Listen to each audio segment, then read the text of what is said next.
Can you believe that we made it to episode 4? Who can believe it? It's episode 4 of the Good Contractor Podcast. That is Luke Hansen. He's the CEO. I'm John Talman. I'm not a CEO.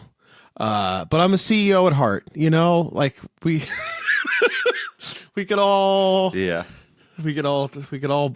act as if. You've seen Boiler Room. Let's not bring up Boiler Room during a podcast about doing good business, okay? Let's not do that today. We do have an awesome guest. When we did the first episode, I told Luke, I kind of warned him. I was like, listen, we're going to have some guests that are in contracting. We're going to have some guests that are there'll be a few that have what I call a complementary role in the contracting space. And for good reason. Ryan Redding is going to join us from Levergy. And you've been to trade shows, Luke. You've sat in on the breakout sessions and you've seen people talk about different things. And I walked into several. I was with Mickey Parks and we were walking through and she's like, let's go to this one. Let's go to this one. And we were just looking for people that maybe could fit on this podcast or that, you know, just general CompanyCam things. And I sat down at this one and the passion behind this guy's voice of just trying to help contractors was way more than I have to be up here for 45 minutes. I'm going to do my spiel because it's good for my business, and then I'm going to leave. So then I sat and talked with him after, and I looked over at Mickey, and I said, this is exactly who I would love to have on the podcast with Luke. Like, I just think this is perfect. So, and he said yes? And he said yes. Wow. So without further ado, here is our guest. It is Ryan from Levergy. Ryan Redding, thank you so much for joining us today, man. It is so awesome to see you. I'm here with Luke Hansen. How are you, sir? How's the weather? I always have to ask how the weather is. Last time our guest was in Canada, so there was snow. So you tell me if there's snow where you are. There's snow remnants. I'm in Denver, so like it'll like it was funny. I was talking to someone yesterday. Like I woke up and it was like 60. Brought my daughter home from Taekwondo, and it was snow everywhere. And today's supposed to be 70 again. So like cool. So who knows? The Midwest. Is Colorado the Midwest? Yeah, it's it wants to think it's like West, but let's face it, it's like 1,500 miles from California. It's not that far west. That's considered West. Like all that's like if you're west of Kansas, you're west. Sorry, you drop a pin on a map and show it to someone from Europe, and you tell me if they say, "Oh, that's the West." So you're asking? They won't. Hold They'll on. be like, "That's the middle." You are literally going to say now, like people in Europe using that same metaphor, they think New York City and Disneyland are like a 2-hour drive. So we're going to use that. No, they show them the map. I'll let fight you them on draw this. the map. Oh gosh, I've got friends who live in the UK, and they're like, "I'm flying into New York. Can we just stop by and see you for dinner?" I'm like, "Bro, that is like days away." No, they don't have they have no perception of the scale. So let's not whatsoever. reference people dropping map pins who clearly do All that right. Are we going to let this? Who invited this guy? Thinks he's in the West. I'll tell you what. West Coast. I'll tell you this right now. This podcast has started like it's like a rocket ship, and that's why I wanted Ryan to be on because it was this kind of energy that I knew he would just bring. a couple Midwest guys hanging out. Yeah. Chatting about I don't know what's happening you right know. now. All right, Ryan. We'll give you this one. But you're on watch now. What? Yeah, you're on watch. I be feel careful. attacked and victimized right now. Man, the Good Contractor Podcast had a great run. We got to episode 4 and shuttered out. And it all falls apart over what section of the This is country fun, you're guys. from. See you later. Thanks. Yeah, thanks so much for being here. Wow, quick episode. I wonder how many downloads this one's going to get. The most. All the downloads. No, so Ryan, I was sharing the story with Luke that Luke obviously has been to a lot of trade shows. I've been to trade shows. Obviously, working at CompanyCam, you know, we're all in that space where we have to be there. And I said, I was with Mickey Parks on our team, and we were walking into different breakout sessions. And I remember saying to Mickey, like, we were looking because we were prepping to launch the Good Contractor Podcast, but we were also looking for things just for CompanyCam and just kind of walking around. And the way I explained it to Luke was I said, you know, there's those breakout sessions that you've been in every single time where I totally get it. Somebody's running a business and it's like, I need to do this spiel and, because that's what we have to do. And then I got to be done and I'll take questions and get out of here. But I said the difference was I walked into yours and I could tell you really, with lack of a better term, gave a shit and about the people in the room and helping them. And anyway, I was just kind of blown away. And I told Luke, like, look, there's going to be some people on here that are not technically contractors right now. And Ryan is not, but there's a good reason because of what he's doing for contractors. So I want to begin here. Tell us your story. How does Ryan Redding actually go from where you began to having a business that is helping contractors with their marketing and helping them to grow their business? How did you get from point A to point B to point C? How did we get to Ryan Redding at Levergy? Yeah, that's a long. I need more scotch for this. So I actually did grow up in the Midwest, which is why I take slight offense. I grew up in the armpit of Oklahoma, 100% Midwest, right? Like totally did. And my dad. That's the South. It's not the South, bro. We're good. Sorry, carry on. No, carry on with your story. This is like a very like SoCal-centric version of the world in geopolitics. It's crazy to me. The South wouldn't take Oklahoma. Like, let's just call it for what it is. It would bring the average of everything down. John, have we got our relative amount of gaslighting, or should we really pour more? Honestly, this is awesome. We should keep going. You know. Okay, you're in Oklahoma. Tell your story. Sorry, don't let John and I. And so, like, my dad had a pest control company. So, like, I grew up rural Oklahoma with my dad working for himself, like going around spraying chemicals, right? And totally did fine. Had a couple employees at the peak, probably I think 2 or 3 guys. And this is pre-internet, right? So this is back like phone books were the thing. They were all the jam. And he was able to do what a lot of guys did back then, which is just like get the biggest ad in the biggest phone book in the biggest town you possibly can. And your phone will ring. That's all you had to do to get by. And it worked. It worked for him for a while. And then AOL, Instant Messenger, and AOL and all the, you've got mail, like all that started happening. He struggled to pivot because customer behavior started changing, technology started changing, and he struggled to keep up. So fast forward not too long, like I don't remember if it was like 12 or 18 months, but he ended up having to get rid of the business just because it was no longer sort of a viable method for him to take care of his family. So that was like where I got started into this idea of like the trades, the importance of marketing, of understanding how technology and the average sort of like blue collar business person, how they intersect or don't sometimes, of where that came from. So I go off. I was the first person in my family to go to college, so I did the whole undergrad thing. Graduated from school, got hired at an ad agency in St. Louis. Quickly unlearned everything I learned at undergrad. But did kind of the marketing world for a while and then kind of walked away. I honestly thought like I'm done. Ended up working as a consultant for Oklahoma State University. So got my MBA and then OSU. Like a lot of land grant colleges, they're required by the federal government as a condition of getting the land to like do something to support the economy that they're planted. So I was OSU's pet project to give back to the local economy. So I got to consult with Main Street USA. So think of like bakers, chiropractors, self-storage units, plumbers, anyone you'd find in like a Midwestern town. And I'm using Midwestern like intentionally, right? Like you just think about those sort of businesses. Good people, good salt of the earth people. They're just doing their best to get by. And I realized all these people have really crappy websites. They're not dumb people. They're not whatever. They just don't know what they need. They don't know what they're capable of. They don't have the funds to really do something serious. So it's like, you know what? I'll do them a solid. I'll help them with cash flow. I'll help them with management. I'll help them with legal stuff. But then on the side, it's like, hey, you know what? $100 a month. I'll give you a website that doesn't suck. You know, so then I get to like feel like, cool, I can do like something creative and like on the side that kind of stimulate a different part of the brain. But also still work with them on here's how to do HR compliance and here's how to do cash flow management and here's how you put all your stuff together so you can get an SBA loan from the government, like all these things. One of the guys we picked up in this time, there was nothing special about him. He was just a plumber on Main Street, USA. And his business went from $150K a year top line to, I think last year finished somewhere between 6.3 and 6.5 mil.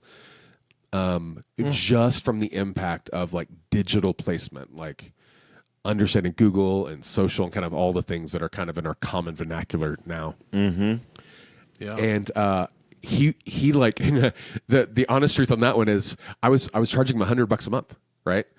And then he's like, bro, I feel bad paying you $100 a month. I'm like, I don't care. That was our deal. And then he started paying me $300, then he started paying me $500, then he started paying me $1,000, and then it was $1,500, and then it was $2,000. He just kept like paying more and more and more.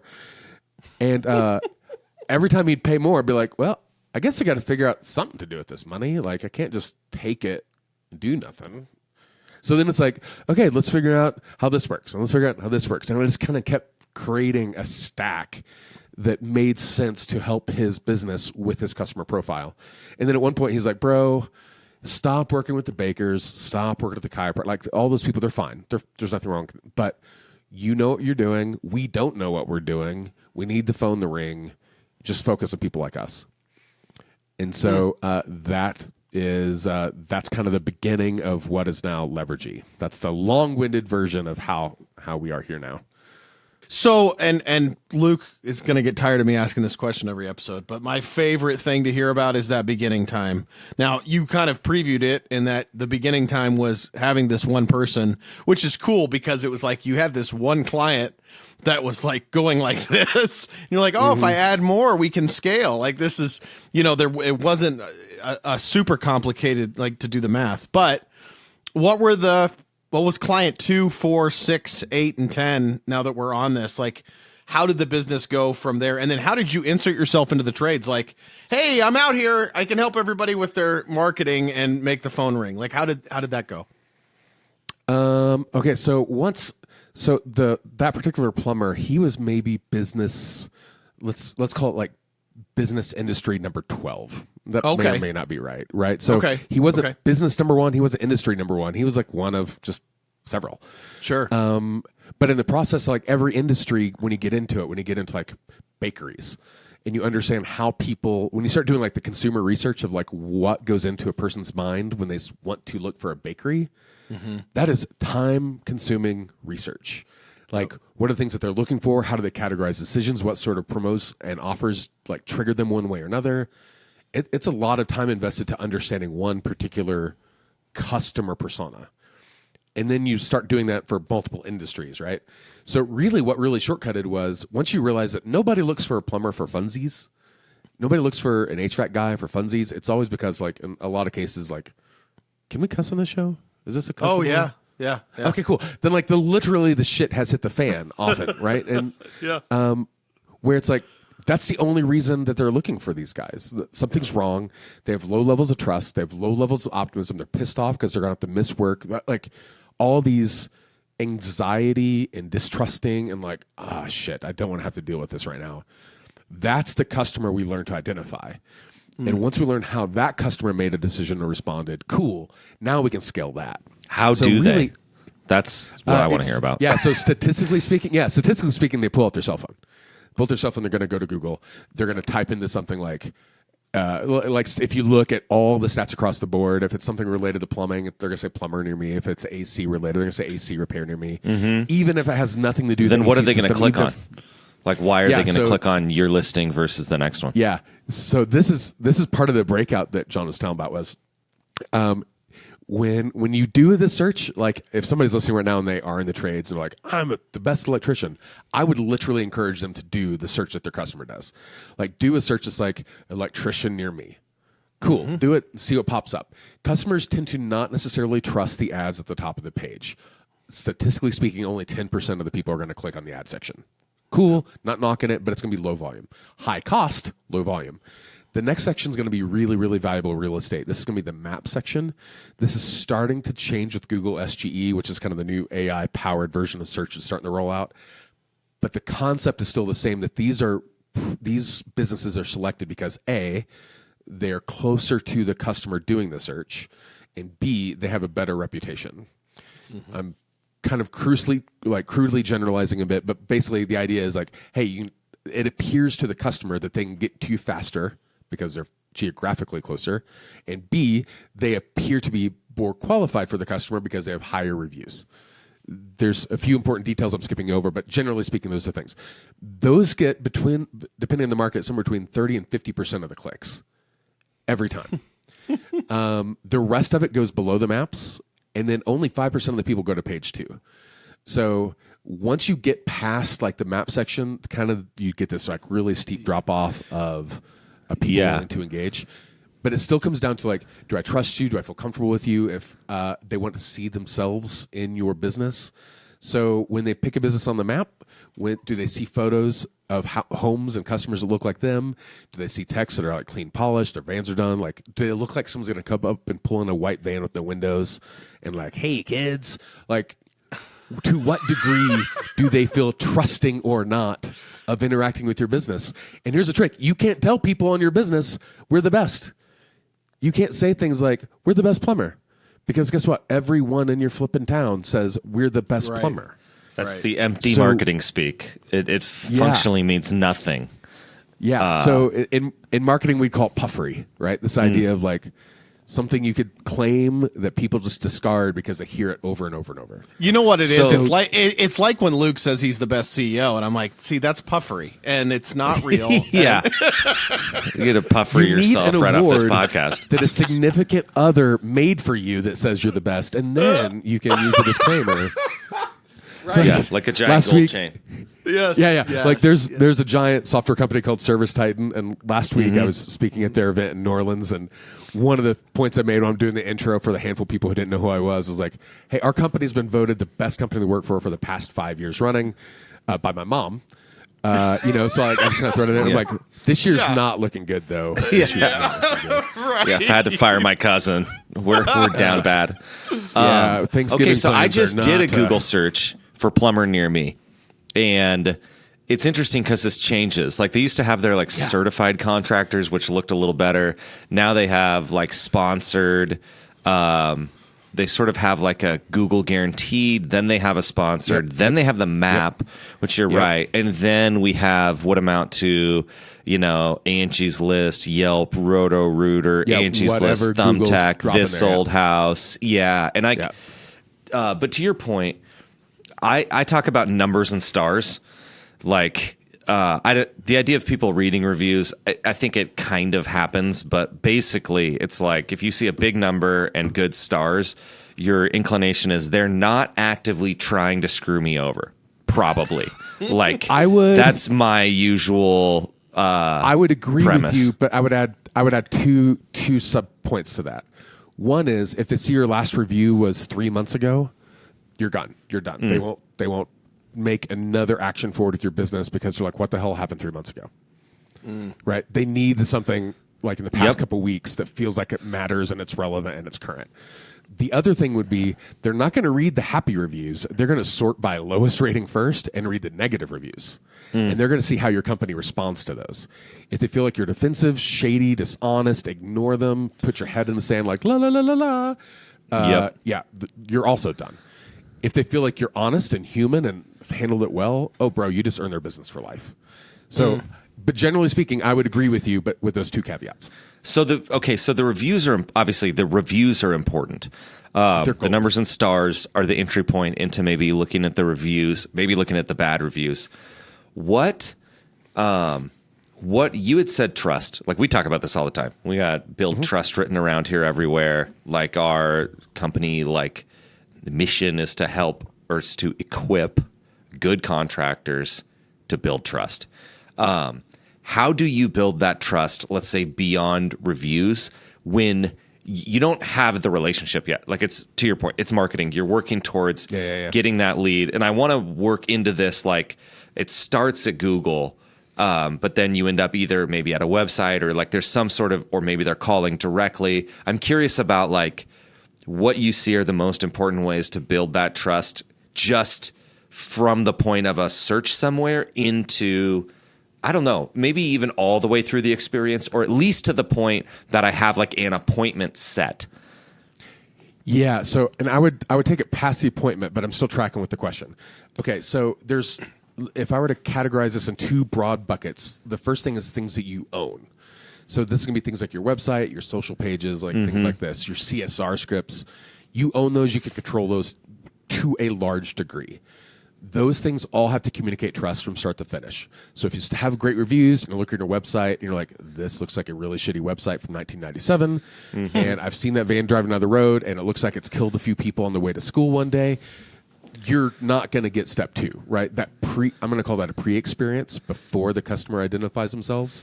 That stuff matters and pays off. Yeah, it's almost a perception. Because I've just not dealt with contractors because of it. I look at your website and I'm like, totally. This tells me you don't know what you're doing, and you might be good at plumbing, but this is more than just plumbing. You've got to send me a bill. You've got I got to deal with every step of this, and I don't want the headaches associated. Yeah, exactly. Like, and if it looks like you at least care about your website, that means something. 100%. You will make that decision instinctively, usually within 5 seconds. Like, that's the insane part, right? Customers are going to read. They're going to poke around. They're not going to read your about us. Like, you have to earn that. Well, Ryan, do you know what it is? Do you know what it is? I always say this, and this was in a different business that I was in, but same principle in terms of users being on your tech stack, on your website, on your social pages. I always said this.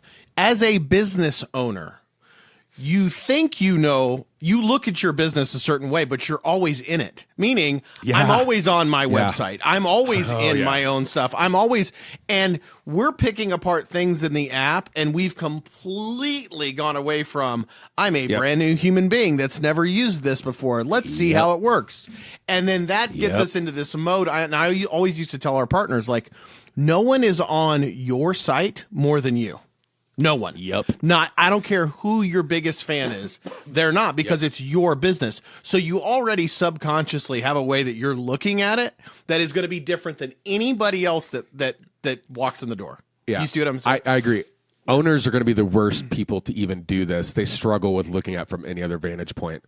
It's really hard to be customer centric and not I'm going to use the word like competitor centric. So I oftentimes will like, well, this other guy in this other market has this website. I want it to be like that.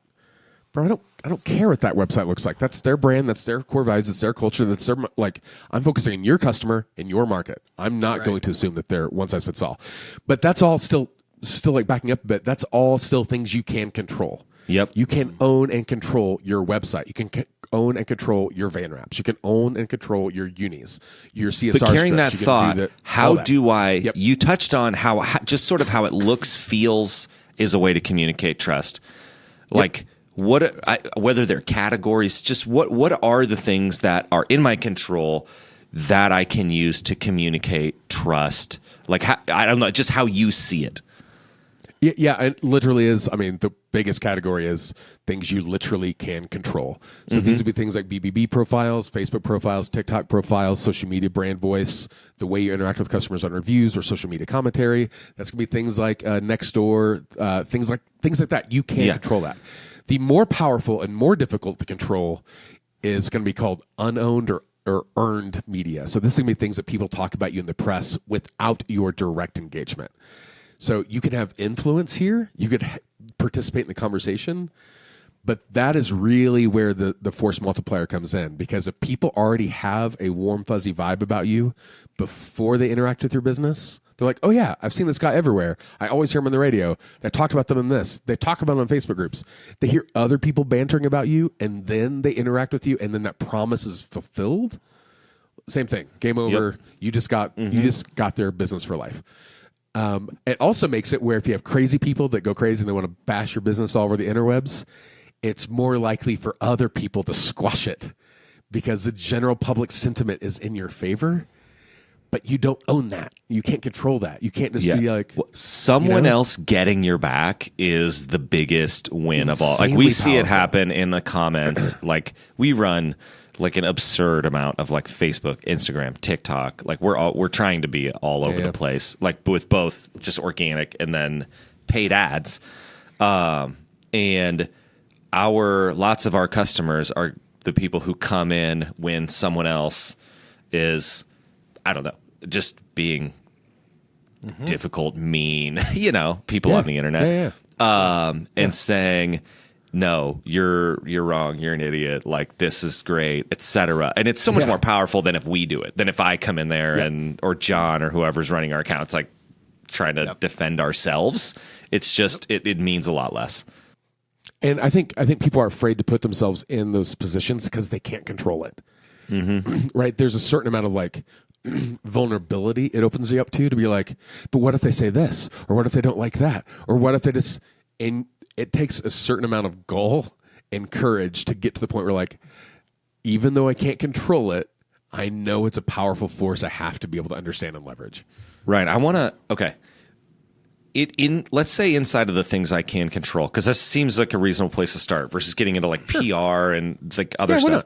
What are the actual sort of tactics? Not like, okay, you can control this and hey, try to make it trustworthy. But like, how do I do that?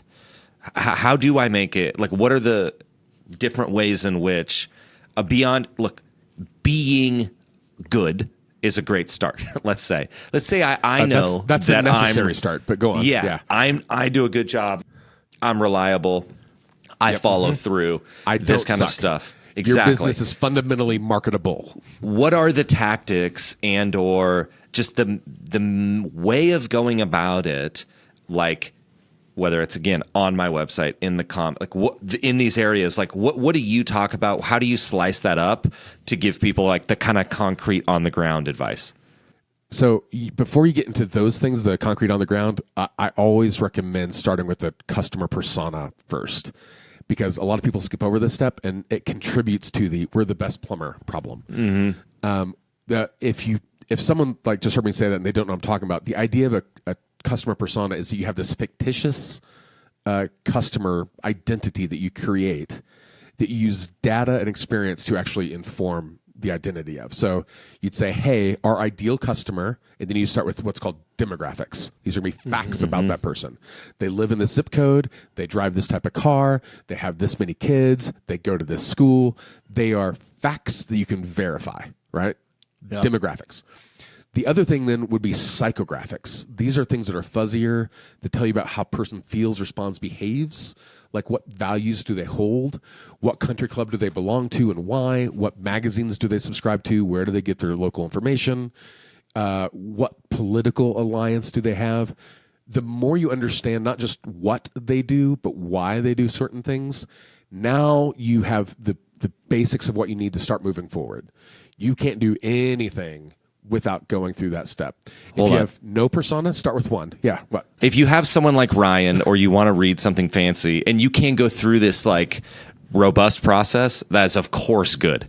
What you're trying to get to is speaking to what amounts to a real person that represents your customer versus talking to the world. Like what you were saying. The like, oh, we're just the best. We're speaking to everyone. And I found that like, even just picturing a person that you know that's kind of in the general direction of that can like get you a decent ways down that road because they're a real person. Like, what if you were just speaking to this one real person that a lot of your other customers are like, is similar to creating the sort of fictitious profile, which is more robust, but that's kind of the same. It's the same end outcome, right? Which is you create clarity on the decisions you need to make. So, for instance, if you know that your target customer, if it's Billy that you know from the country club, or you go through the exercise and you identify it, they want quality. They don't care about the price. You're going to stop leading with $99 off XYZ. Right? That's not a trigger that they remotely care about. They would rather have everything feel white glove concierge because that's what they do in their normal life. However, if your target customer is like they're price sensitive, they've been burned in the past, whatever, like you have to, the point is you have to differentiate not from the competition, but from the customers you don't want. And I think that's the mistake is people want to look at the competitors. What are they doing? And that's important to a certain degree. But the point of differentiation is to identify your best customer, not to say, look, I'm different from so-and-so down the street. Don't care. That's Ryan, a great point. So let me go back to the personal story for just a second. So you're servicing these other industries, and then you've got someone going, hey, listen, you should be doing this for the trades. Let the other ones go. What was your perception of the trades before you started doing this? Because it's not like I know you had your father from a pest control standpoint, from that was kind of a basis. But what was your perception of the trades before you got into this and started helping those clients versus what it is now? Yeah, it was probably like most people, right? Where in most people they've had a negative experience with the plumber in their house who's like, you see the butt crack and they're tracking mud everywhere, or the HVAC guy who doesn't show up on time, and then everything's always like, well, you got to replace it. I just got it like 3 weeks ago, bro. Like, it's government regulations, like. We've all had those weird experiences or know people who had. So it's probably like a lot of those. It wasn't always in the most favorable. It was very narrow and short-sighted and kind of informed a lot by pop culture and kind of memes. And so, yeah, when Brian said that to me, I remember I was at my then in-laws house and they had this like giant field with a pond on it. And I remember like walking laps around the pond, just like wrestling with it. Like, this doesn't feel, this sounds awful. It doesn't feel sexy.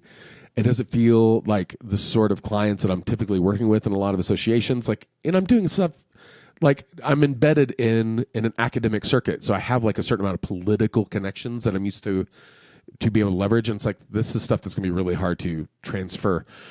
So I struggled with it.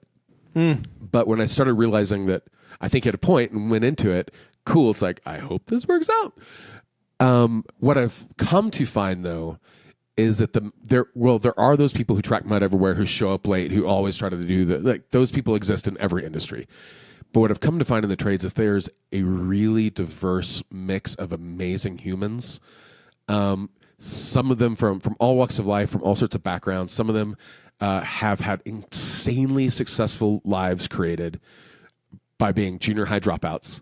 Some of them have created generational wealth for their families, have had 25-year-olds, their 25-year-old kids end up like inheriting the business to run. Like, it is the craziest, coolest thing. They're not all shady, fly by night, trying to do whatever they can to get a deal. There's really amazing organizations doing really amazing things. And that's like why I like doing stuff like Women HVACR and Service Titan, because they tend to attract really high caliber humans that are focused on core values, that are focused on like their company mission. Like, they've got this like drive, not just professional drive, like, well, we want to 20x our revenue. Like, you have those, but they want to do good, right? They want to impact the lives of the people on their team and the communities that they're invested in. And it is, that to me is humbling all day, every day. What's interesting is when you and I were talking both when we met at the trade show in Chicago at HR, and we were also talking about just a couple weeks ago on our discovery call. But I thought what was interesting was, in a way, yes, it's a business. It is your business. It keeps a roof over your head. It pays bills. But the personal connection with the contractors themselves that you've developed is amazing to hear about, and was amazing to hear about from you. I'm going to ask you about that in a minute, but also just watching this happen, as you just said, I bet you have a long list of really cool stories of, I was in this place and I didn't know what I was going to do next. And I had problems in a business that I could not figure out. And when you have problems in a business, it's not just like, oh, I'll just go down the road. Like, this is not, like, oh, this million that we just flushed down the toilet for this company over here, we'll just go get something else. This is a person of one. This is like this. I need this to pay the bills. How many stories like that? Where did it blend and start to cross over from this is a business to, wow, this is absolutely amazing that I was able to help that person and see them, change their trajectory, so to speak. Yeah, I mean, I don't want to sound smug. I have lost count of the number of times that people have shared stories with me, because I'm always like, the first time someone said it to me, I was like, this can't be real, right? Like, in his case, he grew up homeless on the streets. He grew up in Miami, kind of going from location to location, getting arrested for any number of things, a lot of drug and substance abuse, but kind of doing this perpetual homelessness prison cycle, right? For the bulk of his first 25 years. And then moves up to Atlanta, gets a job with someone who teaches him plumbing in the trade. He goes, I get this. I can do this. I'm actually skilled at this. Started his own business, hired us to come and work for it. And so like we're trying to help him build out, like obviously getting the phone to ring. That's kind of the core of what we do. But in the process, helping him do things like I just like to do from my background, right? Help him understand management, help him understand and develop leadership skills, introduce him to different concepts of building systems, processes, SOPs, all those things. Great. And literally, I remember him calling me one day. This is 2018, 2019, somewhere in there. He called me one day and he's crying. And I'm like, I'm sorry, bro, what? And he literally goes on to say how he and I'm going to try to summarize it without giving away personal stuff, that he feels like he credited me, personally me, with saving his business, saving his marriage, helping him keep his house, helping his team buy houses. Like he was just, I'm going to try not to tear up thinking about it. It was like this totally vulnerable human moment. And I'm like, there's no way this is real. And then he goes, I'm going to come visit you next week. And I'm like, I'm sorry, what? He goes, yeah, I haven't taken a vacation in several years. I just want to come and hang out with you. Is that cool? That's awesome. It's just like the dude came, our office at the time was in Tulsa, Oklahoma, and he came to Tulsa, spent a week, like just to hang out. Like it was his kind of way to pay gratitude of the impact that we had. And so his business mission now to this day is like he wants to give felons second chances. He's a second chance employer because it's so hard when people get out of the system to get a job at like any credible institution. And he wants to provide that because that was his personal story. That was the impact he had in his life. And he wants to provide that same like step ladder of support to others. That was the first. Wow, and that's really there's been cool. Hundreds since. You know what's it's just cool? Crazy. Everyone's crazy. It's wild because there's somebody that Luke and I both know, Chris Cotty, Select Plumbing in Lincoln, Nebraska, told a story that his best employee, he hired him straight out of jail. And he's like, I'm just going to give this guy a chance. I mean, I don't even know what I'm doing, if I'm wasting my time with this particular kid. And he said he ended up being one of the best employees, somebody I could build a business around. So I always love to hear that. You also have a personal connection. It's almost impossible to not develop relationships with people that you're in business with that go far beyond, like you said, personal. Can you share what it's been like? I feel like you and I have talked about, you've made some lifelong friendships that have kind of inserted themselves into your life. Can you talk about those relationships that you've had with people in the trades that you've met through your company? Oh, gosh, yeah. I mean, it's the same thing. It's like when you start, because people go into business, I think, to help them fulfill a dream, right? And anyone who owns a business, I don't think managing a business is quite the same weight. But when you own a business, you know the responsibility, what it feels like to have other humans and families depending on you.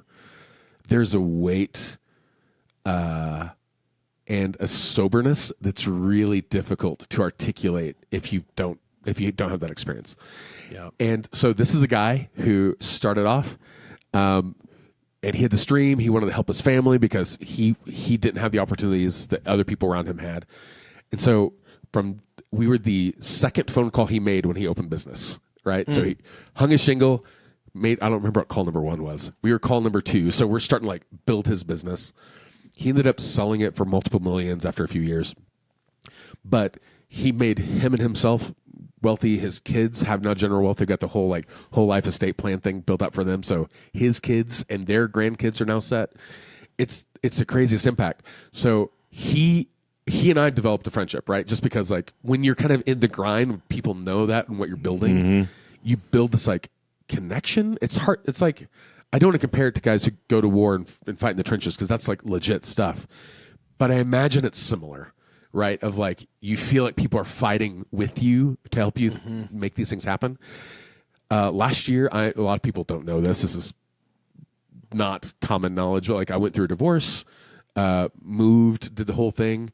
And this dude like dropped everything he had in his life, flew across time zones to come and help do the transition, spend time, like help the kids get, like, it was the coolest, most humbling thing. Wow. Gosh, I'm tearing up again. Just to feel like, okay, cool. So we helped this guy make millions, right? Yeah. Like, great. Yeah. But his connection went way beyond the money. It went to this like personal, and I cannot put into words in a way that doesn't feel corny. what it meant that he would make that gesture, spend the time, invest in a personal way like he did for no reason, right? He had his money. He was good. But yeah, that will be always something I don't. It sounds like you're picking really good customers. Yeah. Like you talked about the ideal customer profile and these people that they're calling you up and you're working with them. And then like I'm sure, this isn't every single one, but like you're making real relationships with real people and like struggling together toward some like success, let's say. Yeah. How do you, when you're looking to work with people, you're not trying to sell to everyone. Like, how do you identify a good contractor, someone that you want to be helping their business grow, like helping them work toward their goals? How do you do that? Well, there's demographics and there's psychographics. I know, come on. But seriously, it's funny, but that's kind of what it is. But in reality, there's a few attributes that I've learned, like that really high quality contractors tend to have in common. Mm-hmm. One is that they are values driven, like they are not profit driven. And there's a fundamental difference. Like, so for me, there's a whole lot of people chasing a dollar. And that's fine. Like, do your thing. Profit motive exists for a reason. I'm not knocking it. But there's something really special and something deep that happens when it's a value that's driving you and not just the dollar. The profit is a result of going after the value, right? But it's not the target for them. The other is that they rely on investing and developing themselves.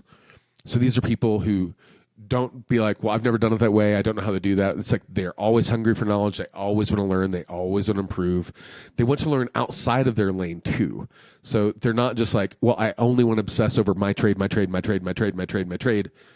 want to learn other businesses. They want to learn other affinities. They want to pick up aviation. They want to pick up golf. Like they want to make themselves just more rounded humans in all ways.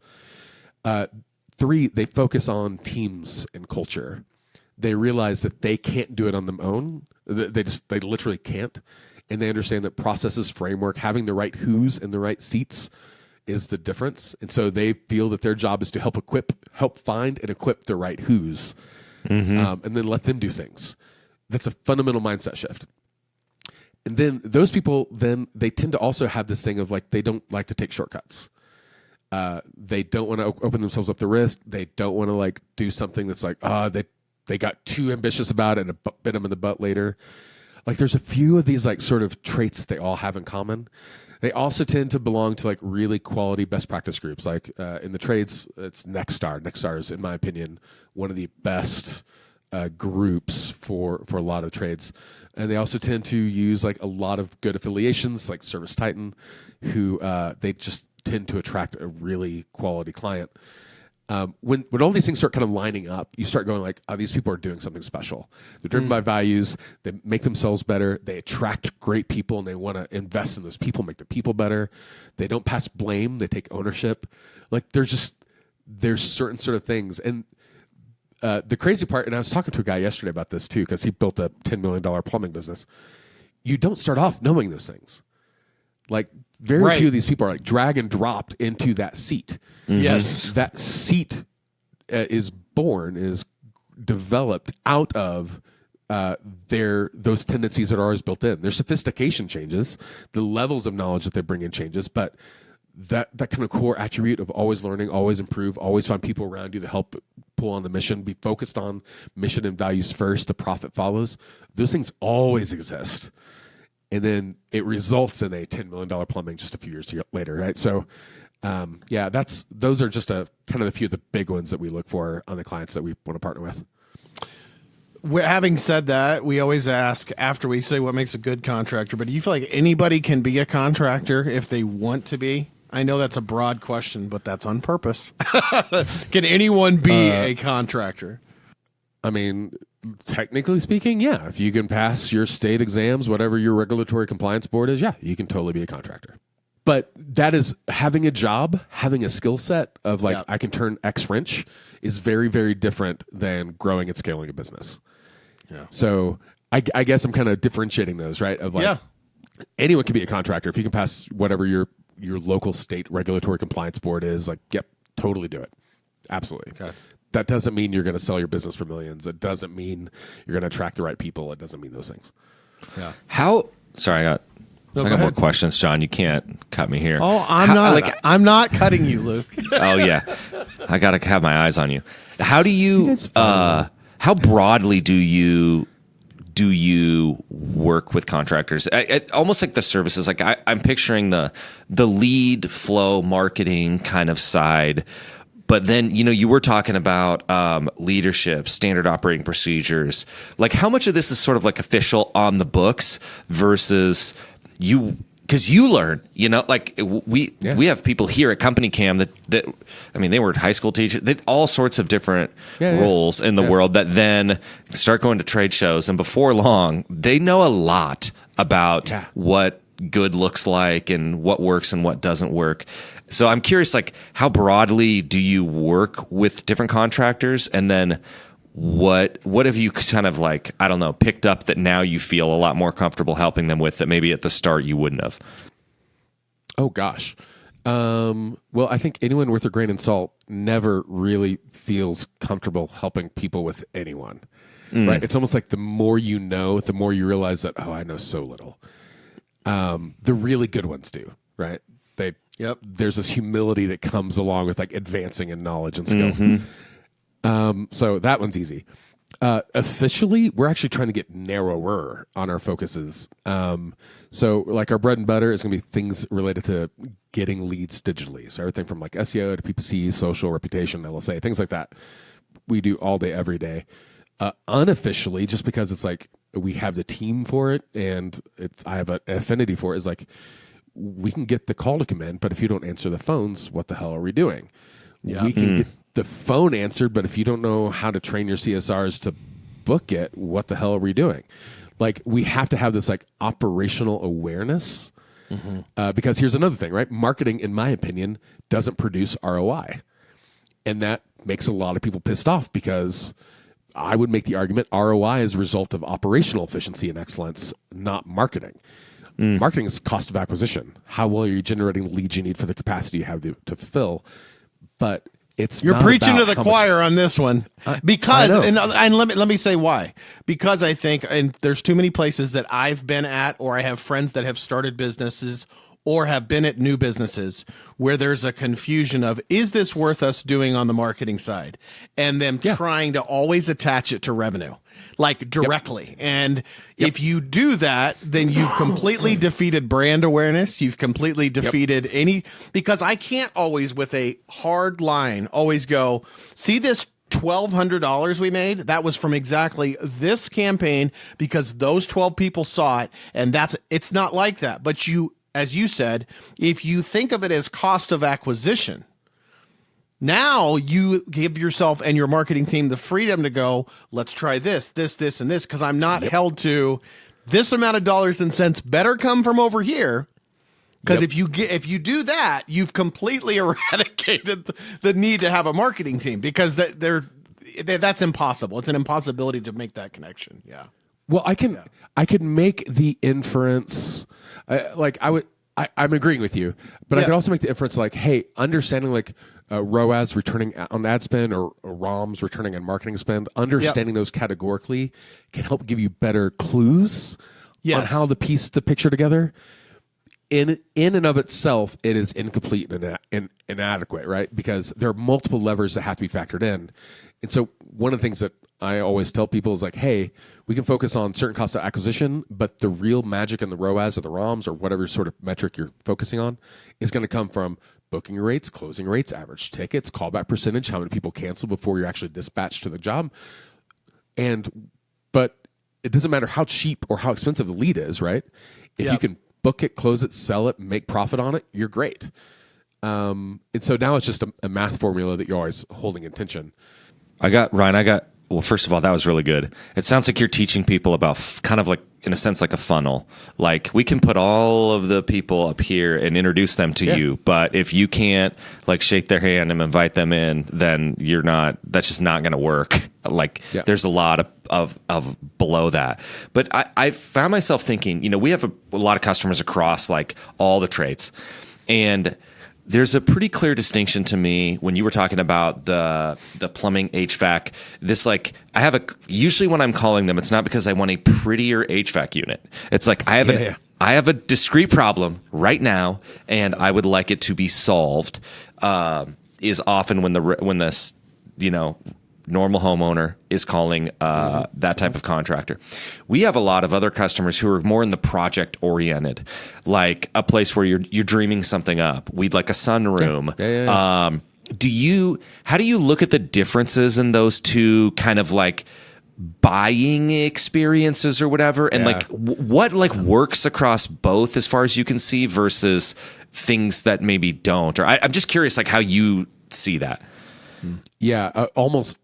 I would have a hard time finding a lot of crossover on strategies that would apply to both.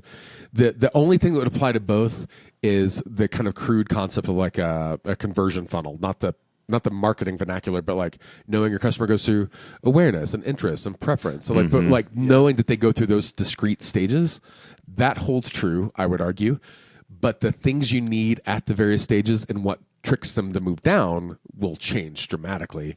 So if so let's use really dramatic examples of like, hey, it's a sunroom, which is like a luxury sort of thing. You dream, you take your sweeter time doing it. But let's keep it more simple just to make it relevant. So plumbing. On the plumbing side, the same thing would be like a water heater, right? The only time you really think about your water heater, honestly, is when it starts getting cold. You step in the shower in the morning and it's cold and it shouldn't be. You're like, WTF. That's great. Most people in their house are going to have like a giant tank somewhere in a closet or attic or wherever it is in their house.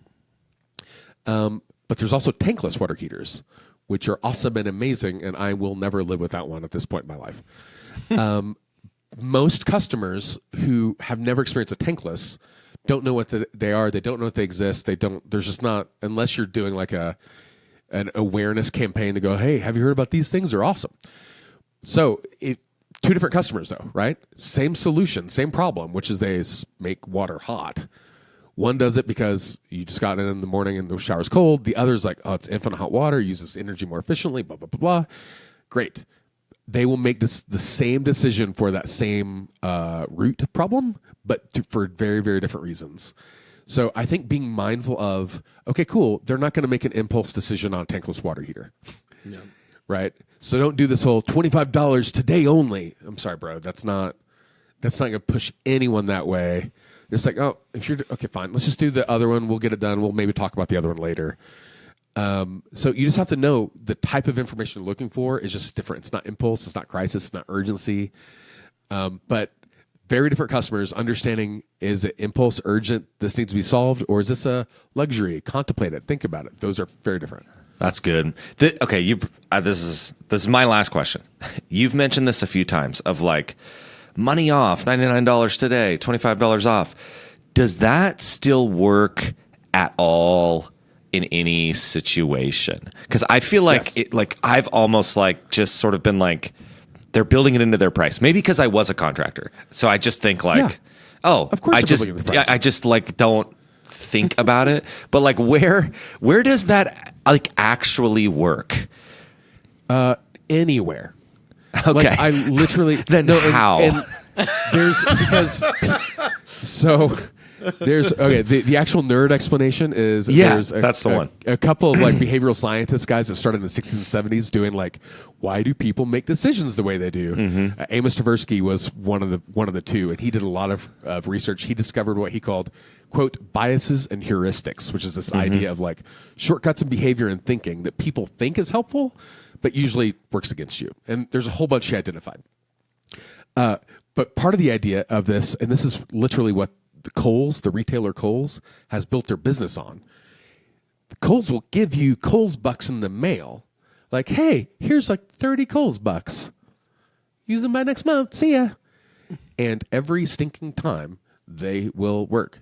the people who get the Kohl's bucks take them in the Kohl's, and they will perpetuate a cash flow machine because they get Kohl's bucks in the mail. It is made up money. It doesn't cost them anything to do it. It's built into their price. They feels the operative word, they're getting a deal. Hobby Lobby every 2 weeks decides, hey, all of our frames are 50% off. What? No, they're built into their pricing model. Like, this is not a real, actual anything. And yet people feel like they're getting a discount, so you better run to Hobby Lobby on those 2 weeks to make it happen. People make decisions for weird reasons. No, That's I see. kind of the bottom line, right? I guess I see that. To me, it's like just like there's times where I maybe want to shop, or this sort of process of like, oh, it's on sale now versus not later. Sure. Compared to my wife drove through the garage door, and I need a garage door right now. Now, would I like to have one for $100 less than the next person? Probably, but I guess is that? Maybe the question is, when is it not working? Like, when doesn't it work? If you said it always works. Yeah, well, yeah, the specific dollars off is going to change, but if you're talking about a luxury premium thing, sometimes the discounts actually bite you in the butt. Apple will likely, rarely, if ever, discount products. Be like, flash sale, right? Yeah. BOGO on the latest iPhone. Nope. Buy one That's for AirPod, LG get the and other Samsung. one. Yeah. Apple will never make that play because that's not their customer persona that they're going after, right? They would rather pay more for the prestige and the emotional response of they want to feel cool than like, hey, I save money. The real point of a discount is to incentivize a specific action. I think I feel like I understand the answer. That it's like it's a means to an end in certain situations, but it's not the universal tool that always works. And if you try to use it in the wrong place, you're going to be hurting yourself versus helping yourself. Well, and it's not. And what's weird is you can test in markets too. Some markets don't respond well to dollars off; they respond better to percentages. It's the same net effect, but it just hits the market different. Some markets don't respond well to discounts; they respond well to like a new product line. So you basically discount the previous by like inserting something else in its place. This is literally what Apple does, right? The previous iPhone always gets notched down a price. The new one comes in with a price that other ones keep scaling it down. They're not discounting. They're just everything has its place. You just find the specific promotion, offer, trigger, whatever that thing is to move them down that notch.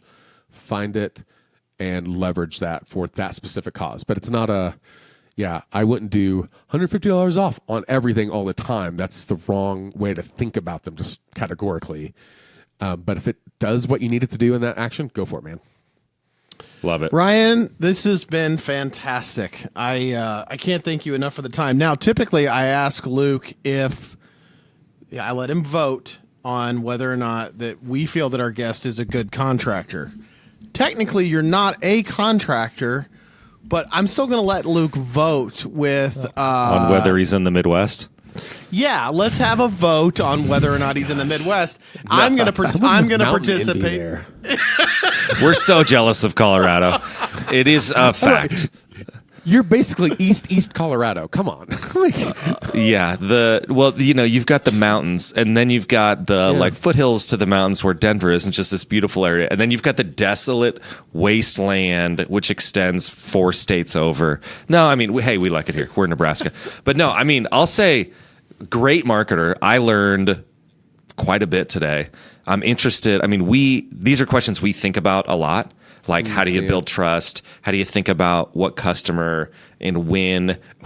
Pricing. It just, so much of this, like, there's the universal principles that then, like, when you need to understand, but then you apply them specifically in different situations. And yeah, I think I might need to talk to Ryan again, just like learn some more about how to market and sell and grow. Yeah, this has been fantastic. Thank you so much, my friend. Yep. Thank you guys for the time. It was awesome being on.